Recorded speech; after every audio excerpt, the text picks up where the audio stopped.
سخنها را به مادرها و به زنها و به خواهرها و به ینگه هایی که در خانه داریم رفته رسانیم.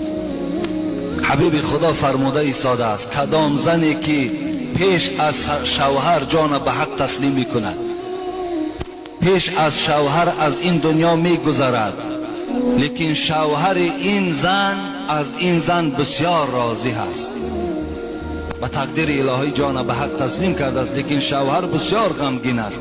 به خاطر چی غمگین است؟ به خاطر که این زنی بود که زنی گویم فرمان بردار بود، زنی بود که همیشه در خدمت مرد قائم بود، همیشه سخن مرد برای خود گویم که یک قرار یک حکم قرار میداد.